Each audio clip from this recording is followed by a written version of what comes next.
have to really escalate the noise we make so that we'll be heard.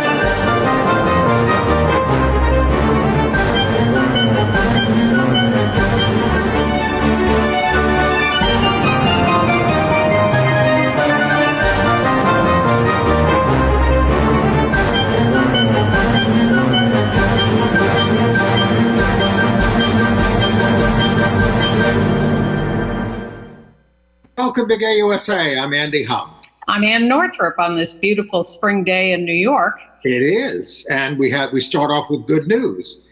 In a historic shift, the U.S. State Department will recognize as U.S. citizens children of U.S. gay and non-gay married couples born through surrogacy abroad. Amazing what can happen when you change an administration. More good news, this time from Montana. A man there who was put on the sex offense registry for consensual gay sex in 1993 has won a court case, but the state attorney general is going to appeal that decision. And you all seen the news, and it is, of course, alarming, although perhaps inevitable given who's on the court. The U.S. Supreme Court is poised to end a woman's right to choose in 2022. Very controversial. The Heritage of Pride parade in New York City has announced that they will ban law enforcement officers in uniform from the parade and from policing the parade, at least until 2025.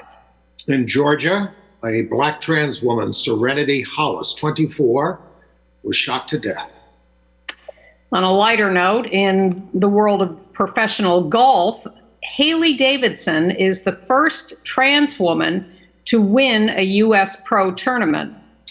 Our communities made some progress in Namibia, but their organizations are reporting stagnation for our rights in Europe.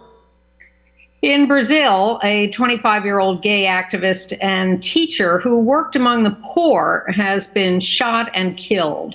In Vietnam, a gay activist is running for the National Assembly for the first time. Tony Award-winning actor Billy Porter, the star of Pose and many other productions, has just come out about having HIV. This is quite a story, and you were going to want to stick around for AIDS news so we can tell it to you. And Disney Plus is introducing a biracial gay couple into one of its animated series, and wait until you hear who's voicing them. All right, well, we'll start with national news from the administration.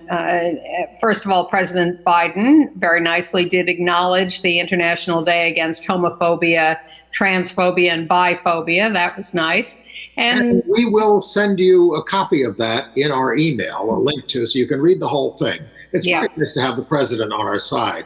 I mean, May 17th, by the way, commemorates the day in 1990 when the World Health Organization declassified homosexuality as a mental disorder. And the president said everyone is entitled to dignity and equality, no matter who they are, whom they love, or how they identify. He's picking up on the lingo. Well, they all have.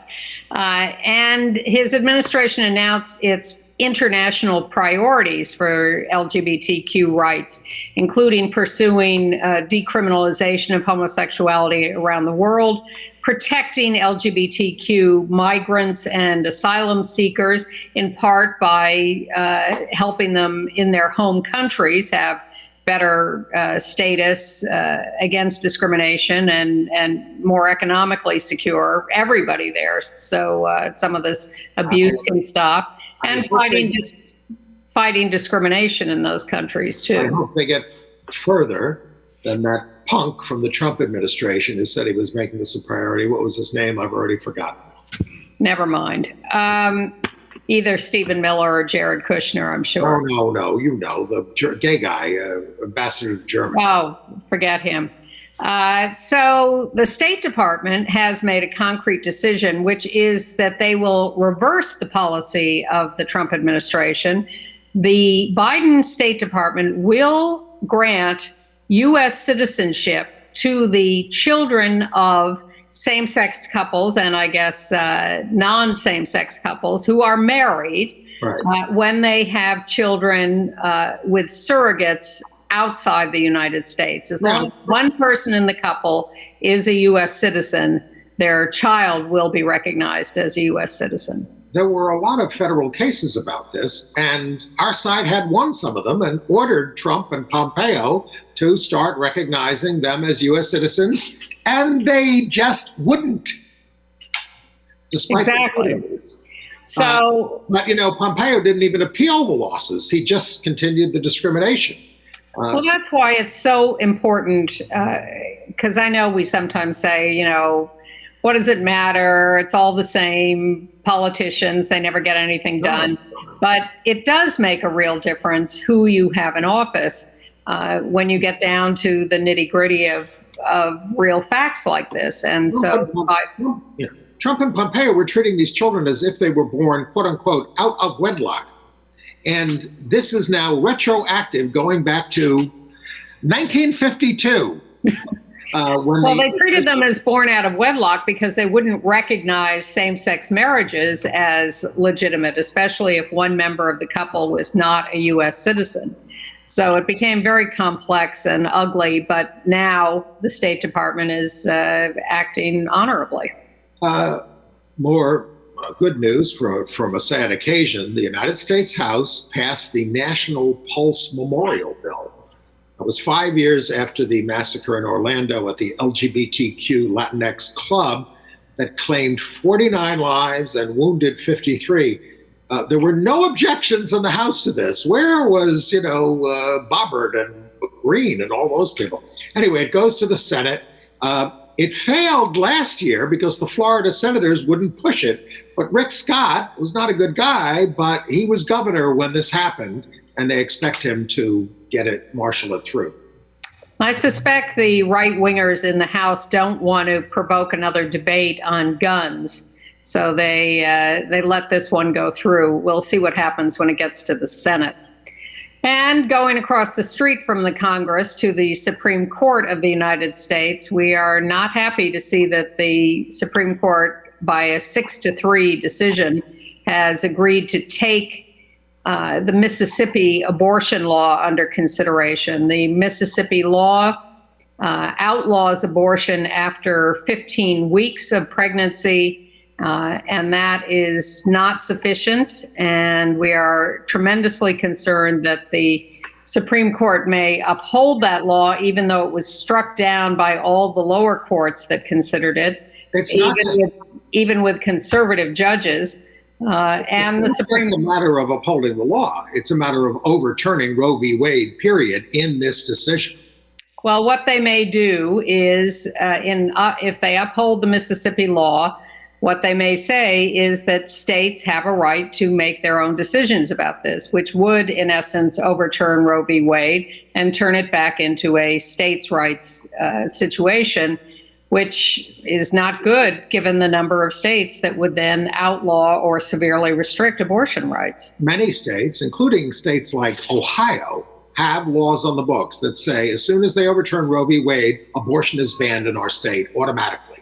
But then there's what happened in Texas this week. They passed a bill to allow anyone in the state to sue anyone involved in an abortion performed past 6 weeks, including someone who drives a woman to the abortion doctor. They passed a fetal heartbeat bill, and that can be as early as 6 weeks.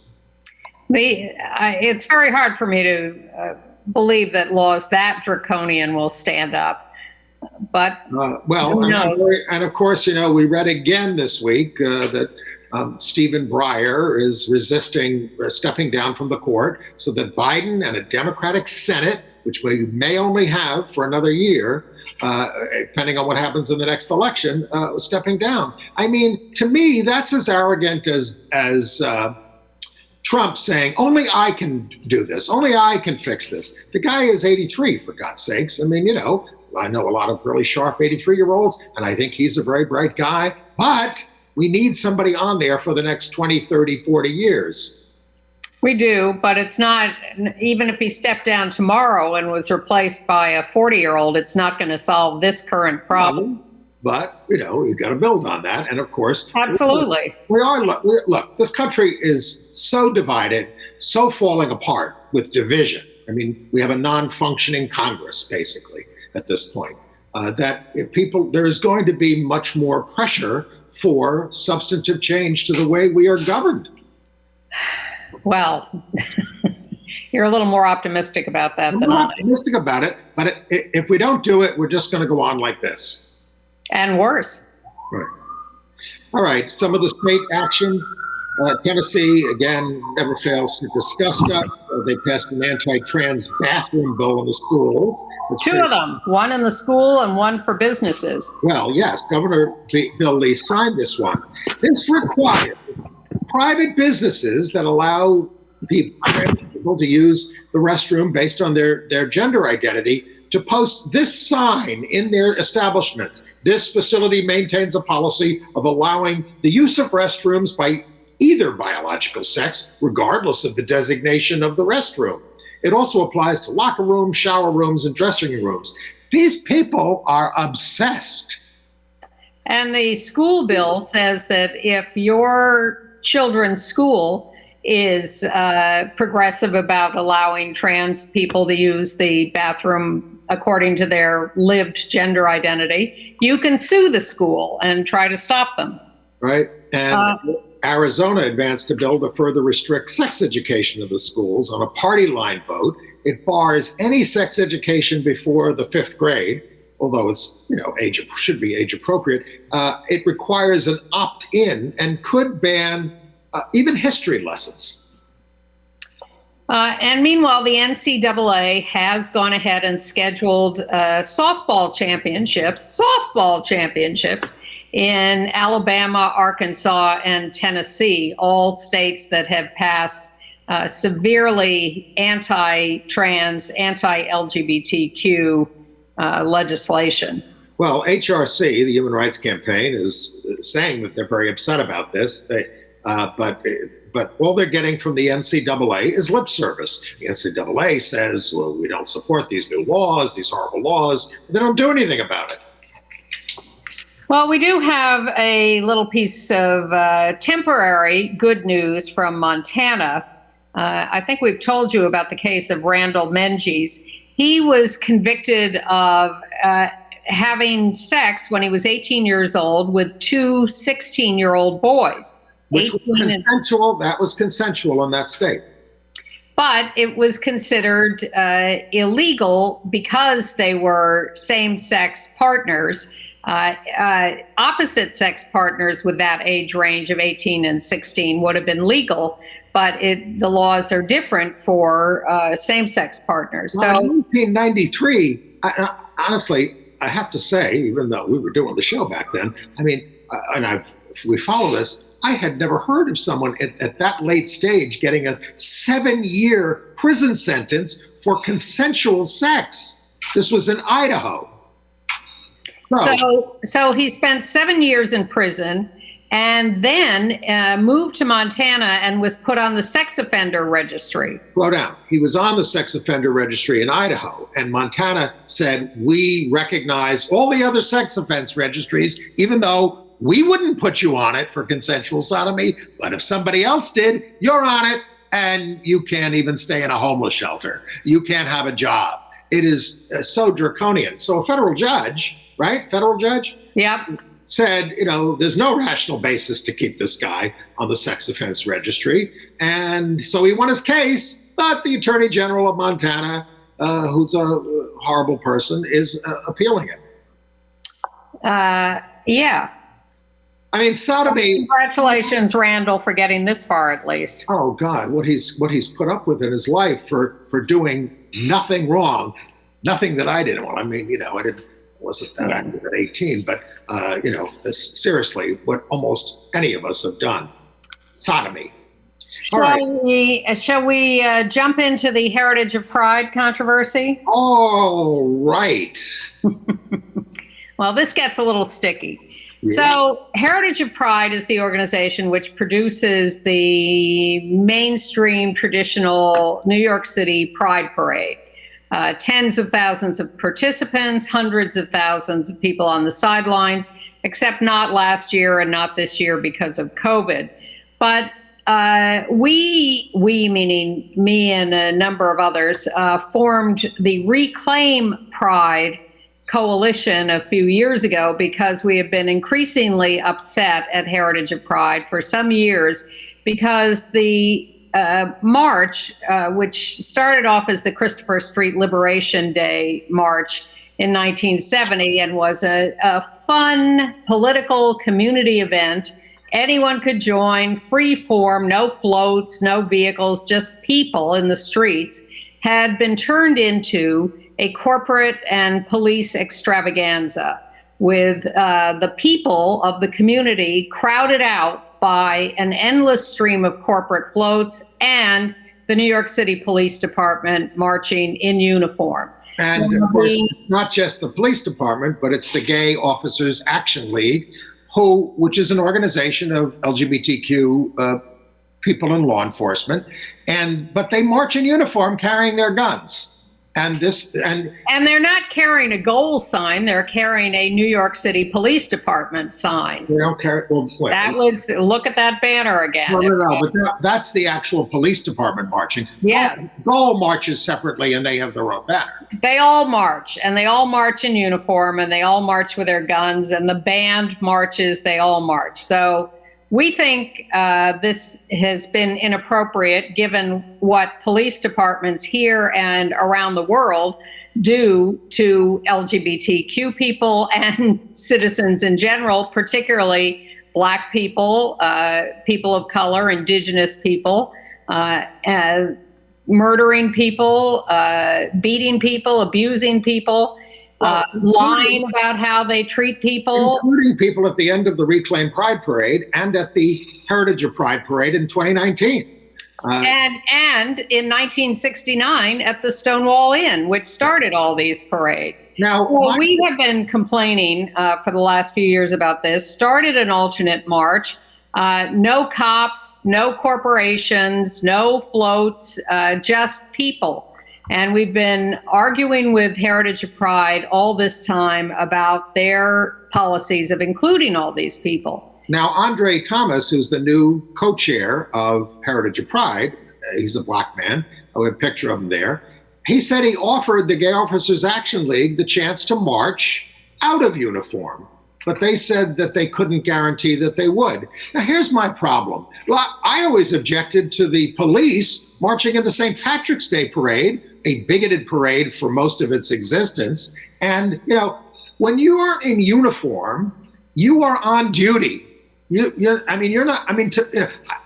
they wouldn't let uniformed officers march in demonstrations. The cops have demonstrations. They do it out of uniform, right? When you want to make a statement, which is what the parade is, or any parade, I think you should not be in uniform. When you're in your uniform, you should be doing your job as a police officer. I think we've skipped a point here. So the New York City Anti-Violence Project, which has worked for many years with the police department to help LGBTQ victims of crime, started changing their position on this and started talking to Heritage of Pride and saying, look, our clients and communities of color, Black people, BIPOC people, Black, Indigenous people of color, do not feel safe in an atmosphere where the police are welcomed into this parade. And we think you should stop having the police in the parade. And they started a campaign saying, cops out of Pride.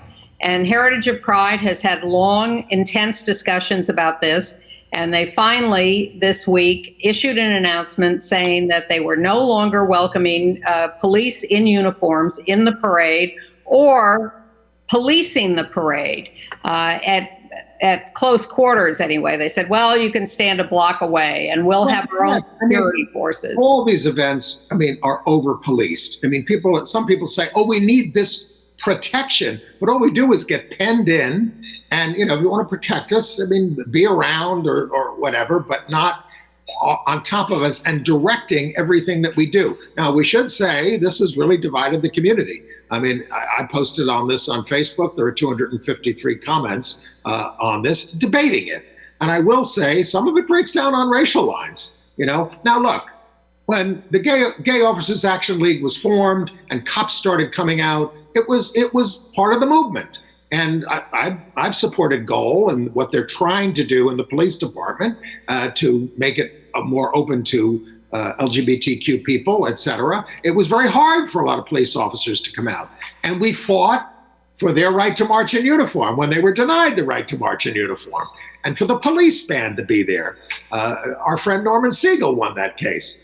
So yes, this has gone through several iterations, but I think what's going on now in the whole world around policing and everything demands that the police pull back.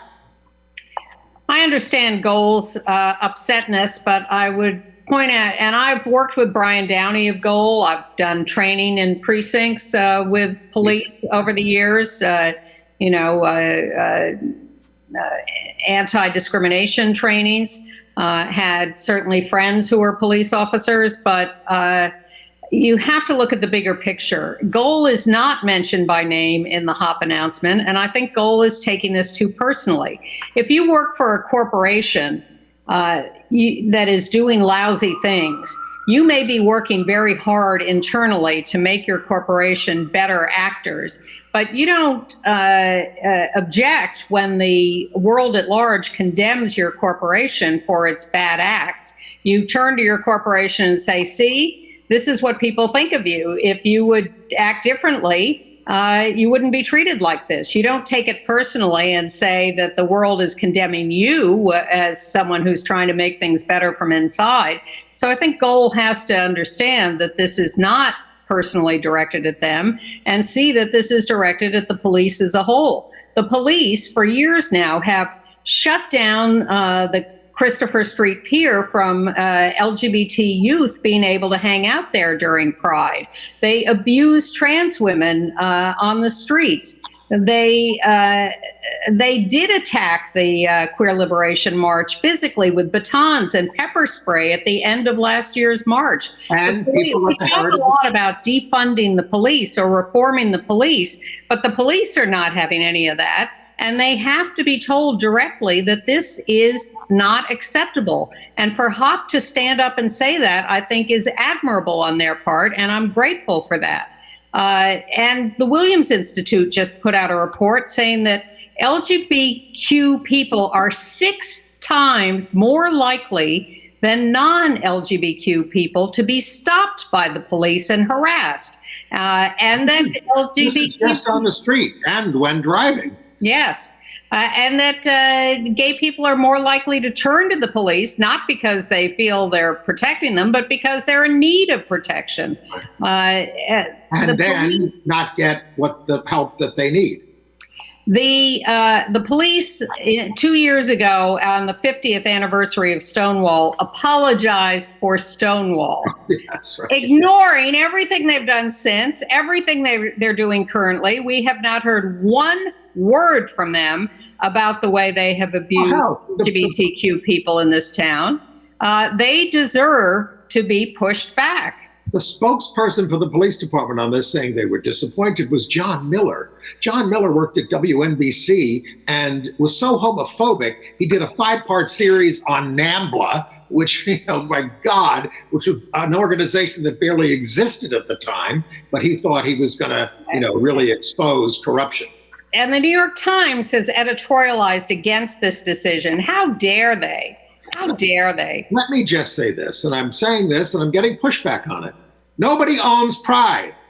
Why do you think Reclaim Pride emerged? But why did the Dyke March emerge? The Drag March, trans marches, all around the Stonewall. Everybody wanting to honor the Stonewall in their way.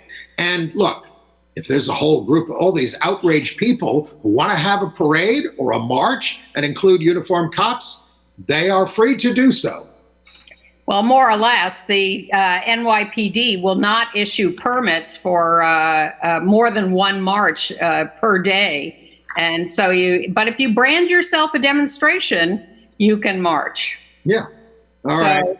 I am, sympathetic to Goals' hurt feelings, but urge them not to take it personally and to redouble their efforts with the police department to get them to act right. And a lot of people are also saying, and again, I haven't verified this, but they don't hear Goals speaking out about police abuse on racial incidents and all those things. I mean, certainly exactly. The black police officers groups used to speak out about police abuse. Eric Adams. Right, exactly. Would speak out about those things. Yeah. So we need them to be more proactive to make it a better department.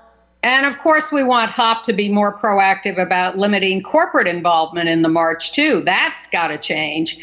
Push them to the sides. If they want to support the parade, fine, but not taking up all the space with their floats. Get those floats out of there. Okay. But I will thank HOP for, and I think this had something to do, because they've said so, with their decision about the police. Last year, when the police did attack the Queer Liberation March, HOP spoke up and condemned that, and that was the right thing to do. Well, I will say Andre Thomas is taking a lot of heat. He's very brave, and more power to him. All right, let's go back to some other stories around the country. At Bucknell University in Lewisburg, Pennsylvania, officials are investigating a horrific targeting of residents of a house for LGBTQ students on campus. It's called Fran's House. It used to be a frat house, so the former frat boys show up, start banging on the windows, climbing on the roof, and threatening people. And it was really awful for these folks. The reason it used to be the frat house is because the frat got delegitimized because they had all sorts of hazing abuses. So they're angry. So by the time the university cops come, only 4 of the 15 or 20 perpetrators were there, and the university cops started just talking friendly with the frat boys and did not interview the people who were being threatened. And took their sweet time about showing up, too. All right. In Baton Rouge, Louisiana, an LSU student, Emily Hines, got kicked out of her sorority because she was posting on TikTok these images where she's making fun of Dr. Rachel Levine, the Assistant Secretary of Health, as a trans woman. And she was being very nasty, and the sorority kicked her out.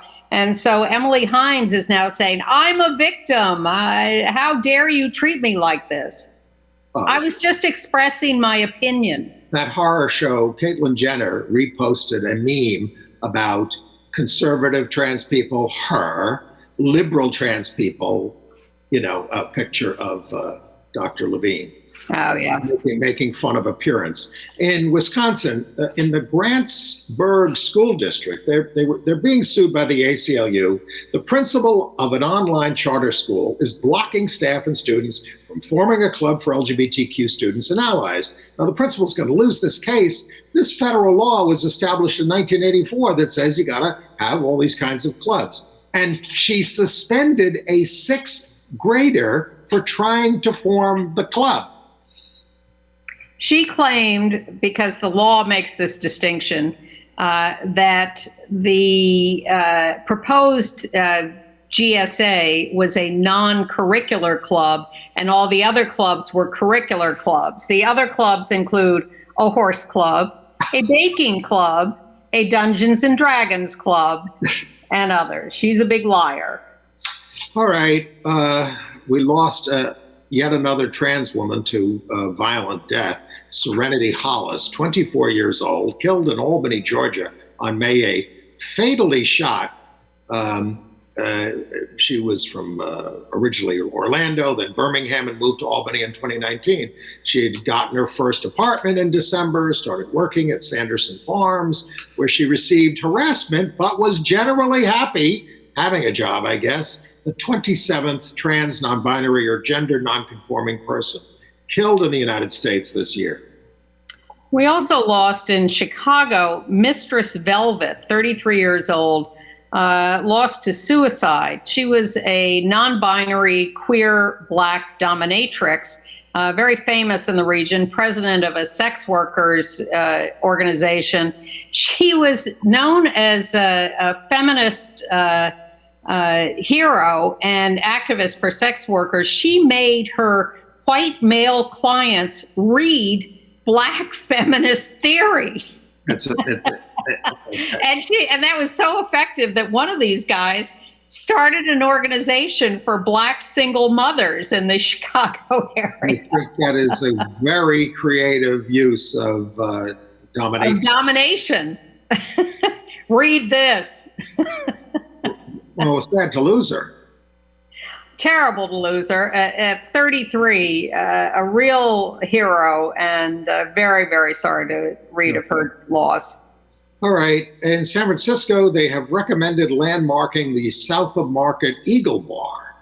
The Historic Preservation Committee is expected to endorse that today. Then it goes to the supervisors for a process. The property, though, was put up for sale last year, so I don't know what's going to happen with it. In Miami Shores, Florida, we are celebrating the fact that this very predominantly white town has elected some new city leaders, 4 females, 3 of them Black, and 1 gay man are now and one of those Black women is the mayor, and they have great new leadership there. A loyal viewer told us about that, and so we welcome your news bits. In Oregon, the House there voted unanimously to ban gay or trans panic defenses in criminal court. It's already been passed by the Senate. Now, unanimously, I mean, this kind of a bill seems to unite the left and right. But the law and order Republicans and the pro-LGBT Democrats. So there you are. Congratulations to Steve Kornacki, the heartthrob of MSNBC, out gay. Big new contract where he will continue working for MSNBC News and NBC Sports. He will be working on football, the Olympics, horse racing, hockey, baseball, basketball, and doing a game show. He was the only one to pick the right horse at the Kentucky Derby on the team there, although is that horse still the Kentucky Derby winner? And they're waiting, I think, on a test. Yeah, we don't know yet. The pro wrestler Logan Black said his public coming out in March has been cathartic after just being a public ally to the LGBT community. He said his closest friends and his tag team partner, Chris Benny, knew ages ago, but it really helped to be out publicly. He said he didn't come out earlier because he didn't feel queer enough. Which is something we could discuss for many hours, how people feel about themselves and coming out. But he is plenty queer enough, and we're delighted to have him as an out member of the community. Let's go to the golf world, Ann. Okay. Trans woman Hailey Davidson, 28 years old, works for the Peacock channel on their and Golf Channel on their golf coverage, but she wants to be a golfer, and she has had hormone treatment since 2015. She had surgery in January. She's met all the requirements, and she participated in a tiny little pro tournament from the National Women's Golf Association, a mini tour, pro mini tour, and she won the tournament. In Polk County, Florida. She says transitioning has made her a little slower in her swing, and her drives are a little shorter, but she's not angry anymore. She used to be one of those people I hate on the golf course who would throw clubs and break clubs. Ooh. But now she feels better, and she's not an angry person anymore. The United States Golf Association notified her that she'd met their gender policy eligibility criteria, and she hopes that the LPGA will follow suit. They're supposed to have reciprocity. And LPGA has rules that allow for trans inclusion and participation. And she said she came out now in particular because she's aware of all the bad laws that are being passed, and she wants to give kids hope. Good. And now, most of you know or should know the great lesbian playwright Lorraine Hansberry, Raisin in the Sun. She died very young.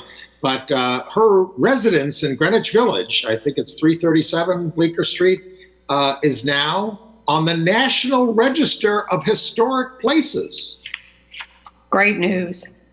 And in San Francisco, the city has declared next week, the 22nd through the 29th, Queer and Transgender Asian and Pacific Islanders Week, which is a good thing. And the Family Acceptance Project, which is headquartered in San Francisco, has put out 8 new Asian language posters that promote family acceptance in a variety of communities. We have one in Japanese there. It's a little dense. It's a little busy. But family acceptance. Let's not be culturally insensitive. This may be a form that people respond to. I hope so. But it's a good effort. And in Lansing, Michigan, the St. Casimir Catholic Church is selling its facility, its church, and doing what Catholic churches everywhere do, which is impose covenants on the use of the property for the next owners, because why shouldn't they control it in perpetuity? They are saying you cannot have any supportive services for trans people on this property. How hateful can you be? Terrible. All right. They're selling it to child. Rise up. They're selling it to Child and Family Charities, which is an inclusive organization, but trying to limit their services. Thank you. International news. We got a couple of stories from Namibia. First of all, there is draft legislation that could decriminalize homosexuality by the end of the year. It's part of a whole push to get rid of archaic laws, which is how it was done in this country for a while, although New York never did, and eventually did, but not when they did code reform. And then they finally issued travel documents to the twin daughters of a gay couple who've been battling to take them home following the birth to a surrogate in South Africa. Philip Lul is Namibian, and his husband, Guillermo Delgado, is Mexican. A long legal battle. Their son only got his emergency passport 2 weeks ago, but officials say this has no bearing on citizenship of the son or the twins. So, you know, Namibia's laws are still bad around gay stuff, but maybe they will reform. They're trying to change the laws in Italy to pass a new hate crimes law that would cover sexual orientation. But the parliament is holding it up, supposedly on the grounds of COVID problems. But people are so upset by this that there were street demonstrations in 50 cities. Right. And of course, opposing demonstrations by right-wing Catholic activists. And in Lithuania, 10,000 people protested same-sex civil unions, which is only in draft legislation now. It was introduced by the gay MP there, member of parliament there, Tomas Raskevicius. The parliament is to consider it in June. It's a mostly Catholic country, and there's resistance. Good news from France, where the French Rugby Federation has said it's okay for trans people to play rugby. But the International Lesbian and Gay Organization, ILGA, reports what they call stagnation on LGBTI rights in Europe. Albania, Finland, and Portugal have moved up a little bit, but not much else has changed. There is a lot of legislation out there, and I could start naming the countries, but even in the United Kingdom, we don't have time. I know. Even in the United Kingdom, it's stalled. Well, things are worse than stalled in Brazil, where Lindolfo Kosmowski, 25 years old, an activist for the poor, member of the landless workers movement, and someone who has run for office too, and is a teacher, was tied up in a car, shot to death, and burned. He had received death threats days before his murder. He was last seen in a bar in Caxiloho. His visibility left him open to attack in Bolsonaro's Brazil.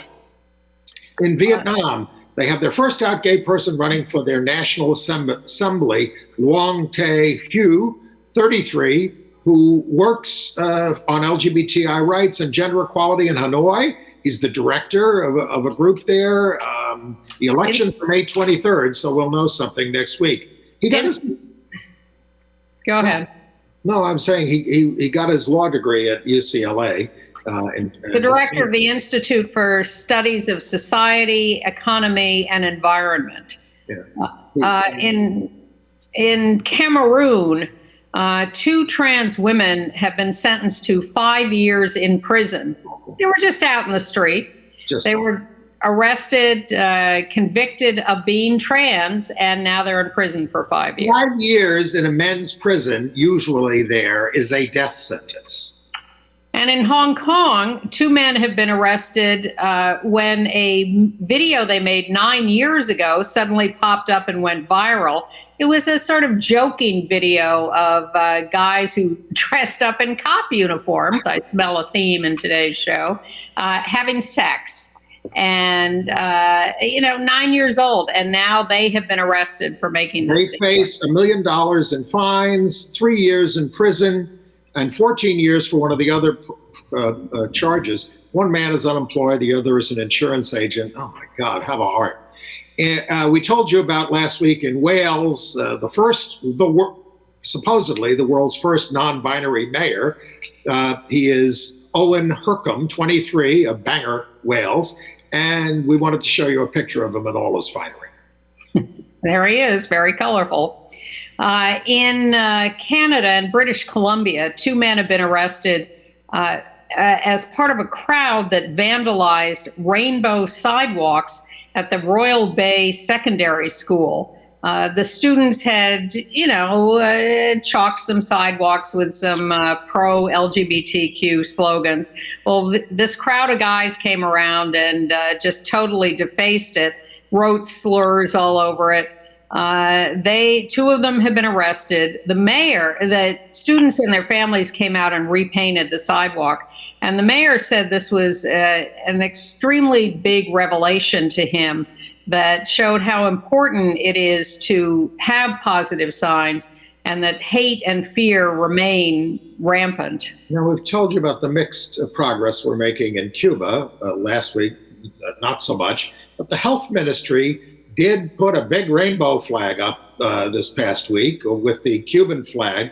President Miguel Diaz-Canel, who as a young official defended the right of a gay bar to exist, says Cuba is committed to all rights for all people, but the substantive reforms are slow. I think we have time to show the trailer for the new documentary about Peter Tatchell, our old pal, who's the great activist in the UK. Let's show, this is going to be on Netflix starting May 20th.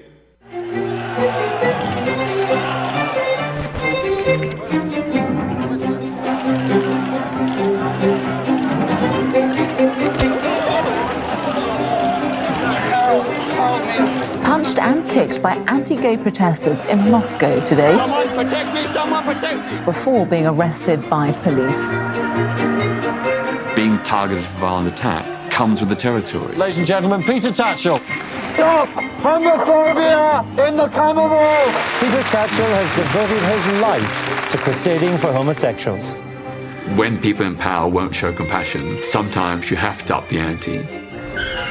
He writes the book on how to do a protest. Peter is a performance artist. I am trying to ensure the arrest of a torturer. He deserves recognition for his extraordinary contribution to the happiness of millions who've never heard of him. The whole gay community owes you because of your bravery and your courage. Gay activist Peter Tatchell refused to move on. Please. No, we are not moving away. Does Peter have an ego? Yes, you need an ego to perform. Can you shut up now, please? I'm not going to shut up. This is not a free and open debate. This is the most disliked man in Britain. From the early days, I thought Peter was a brave mother.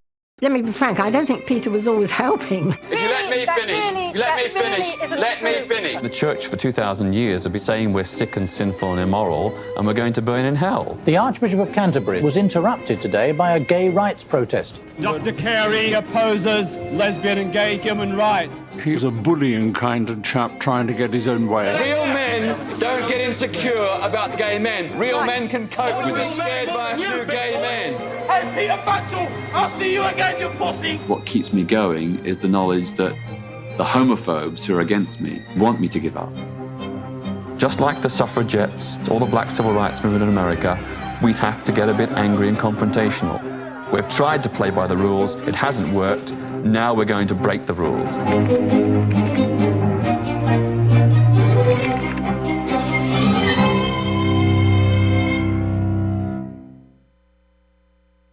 Entry is narrated, are we back? By Ian McKellen. And produced by Elton John and David Furnish. Available now on Netflix. I'm sorry. 20th on Netflix. Yes, you saw him getting his head bashed in multiple times. That has had an effect. I mean, it's on his health. He's it's been a big problem for him. But he's out there. He should be wearing a helmet, I think, because that's what happens to him all the time. But and he doesn't just work on LGBTQ rights. He works on asylum cases for people. He works on death penalty cases all over the world.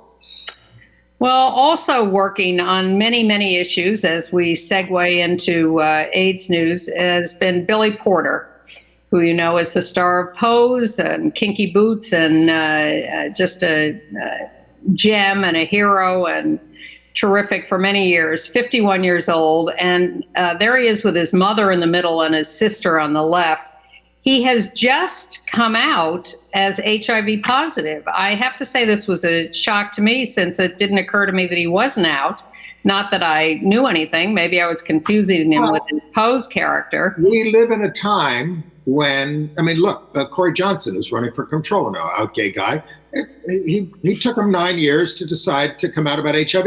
Look, not everybody wants to reveal to the world, I mean, that they have a medical condition, and I think people are entitled not to do that. But it is, of course, great when people do come out because it gives solidarity with other people, and I think that's what he was about. He said back then in 2007, that was the worst year of his life.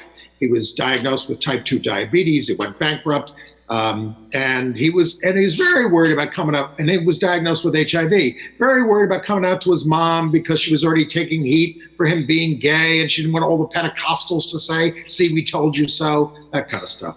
So the pandemic. And so he thought he'd wait until she was dead, but he says she's just not dying. Well, she said when he came out to her about the HIV, you have been carrying this around for 14 years. Don't ever do that again. He has an autobiography coming out soon and a documentary about his life.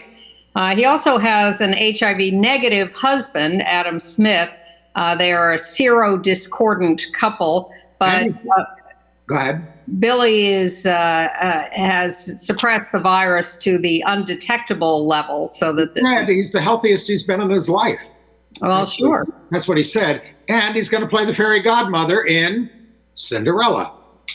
Well, he's getting medical care, which is what people need. And some people get medical care at GMHC, but the CEO of GMHC, Kelsey Louis, has just announced that he is leaving after a number of years there to go be the CEO at The Door, which is an adolescent youth facility, a great agency here in New York.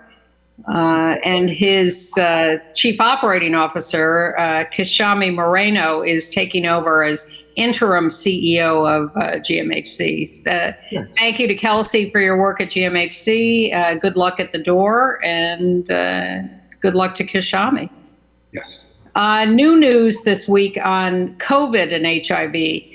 A study says that people with HIV are less likely to have COVID, perhaps because they are more cautious about avoiding it, but also more likely to have severe cases because they have fewer T cells, or those who have fewer T cells are more likely to have severe cases, and they have fewer antibodies. So this is from a San Francisco study with a small sample published in The Lancet.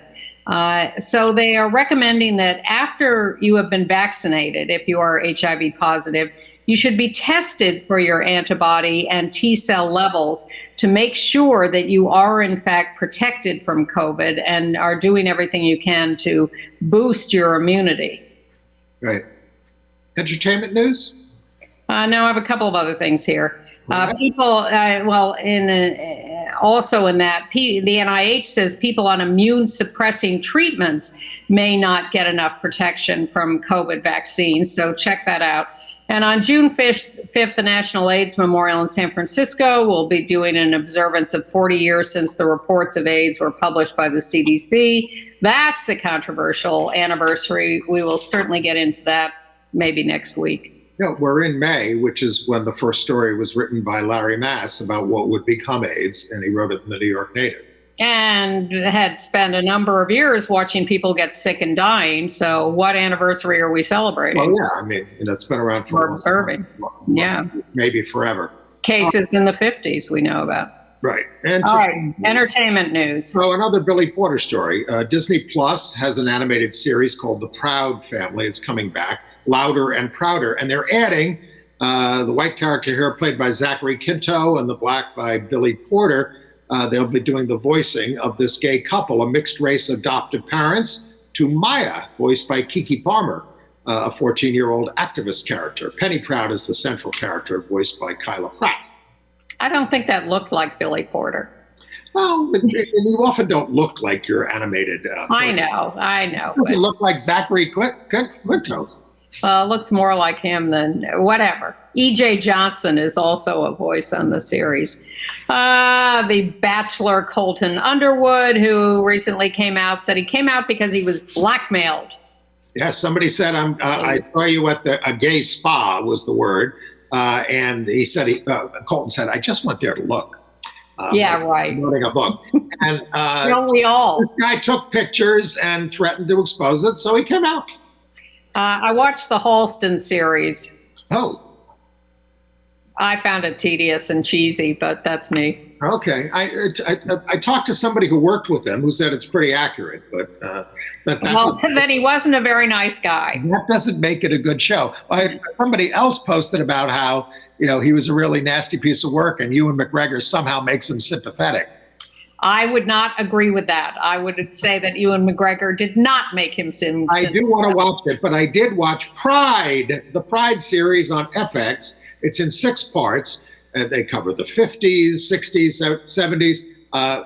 This Friday, I believe Ann Northrup is going to be one of the subjects. But we had our old friend Carla J, who was terrific on this. She was. As one of the commentators. Carla always comes up with some of the most succinct, best comments. And then also, I learned a lot about some other people involved. I learned about some things in the movement that I wasn't as up on. And we saw Felicia Flames Elizondo out there from, I believe, San Francisco. There's a lot of focus on people of color, about trans people, and it will teach you a lot of history. My problem with it is they don't leave chyrons on the screen up for more than about a second. You can't read them, and you really don't know who you're listening to or why they're important. And the images, I mean, this is no Ken Burns thing where they linger over the images. It's just flash, flash, flash, flash, flash. Take your time, tell the story. Well, I wouldn't call it in spite of the fact that they're doing it chronologically, I wouldn't call it a terribly linear story. I think what they've done is take particular people and events and go into them in some depth. But it's not like, thank heavens, it's not like a Ken Burns documentary, I would say. I like the fact that it's a little more idiosyncratic, although I'm not crazy about the animation here and there. But I think there's a lot of meat on those bones. And it aired on FX last Friday, and it airs again on FX this Friday. It is available on Hulu going forward. So if you miss it on FX, and I don't know whether it's available on demand on FX, but it is available on Hulu. If I hadn't sent in my passport for updating, I would be leaving the country tomorrow to avoid reactions to my own appearance. I saw you in the previews. Yeah, my voice is there too. We'll see. We will see.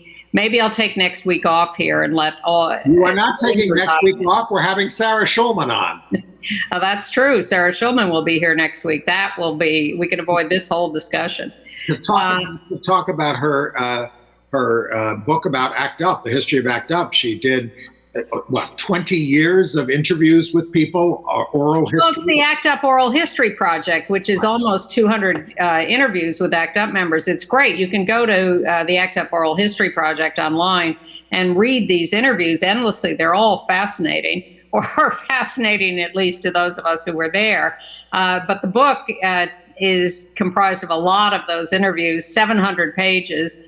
Let the Record Show, and it has been getting stunning reviews across the board, particularly the New York Times, which just, I said to Sarah, we don't even need to interview you. We can just read the New York Times review. It's so fantastic. But nonetheless, she will be here next week, and we will talk to her about that. A few months ago, I was touting to you the series, the Italian Mafia series, Gomorrah, on HBO Max. They aired the first 2 seasons in this country years ago, but had not caught up with it airing in Italy. They finally brought season 3 here to HBO Max, and I watched it this last weekend and fell in love with it all over again. In fact, they offer you the choice of watching it in Italian with subtitles or dubbed in English. I went for the Italian. Wow. I want to hear their voices. So I'm again recommending Gomorrah on HBO Max. Start at the beginning. And today's news, Demi Lovato, who has already come out as pansexual, today came out as non-binary, preferring they, them pronouns, which they say best represents the fluidity I feel in my gender expression. So welcome, Demi Lovato. And we are moving into Pride Month, and there will be a tremendous amount of activity in June that we'll try to keep you apprised of. I will be participating in the Reclaim Pride March, because that's really one of the only ones in town on the day. And that is going to be meeting at Bryant Park. Put that on your count. Do you know the time yet? Yes, we're gathering at 2:30 p.m. and stepping off at 3 from Bryant Park at 41st and 6th on Sunday, June 27th. Go to reclaimpridenyc.org for details. And then there's, of course, the Dyke March, which will be back out on the streets Saturday evening. They gather at Bryant Park and step off at 5 p.m. on Saturday. And the Drag March Friday evening, operating in reverse chronological order. This Bryant, was he gay? We should look it up and see whether we need to be tearing down statues at Bryant Park while we're there. Yeah. You think it was William Jennings Bryant? No, William Cullen Bryant. William Cullen. Yeah. A little research necessary. Definitely not William Jennings Bryant. Cross of Gold, all that stuff. No. All right. Well, more to come in future weeks, but Sarah Schulman next week. Thank you for joining us this week. Pride on FX this Friday, and you will see segments with Ann Northrup. And yes, and goodbye. We're done. Thanks for being with us. The end.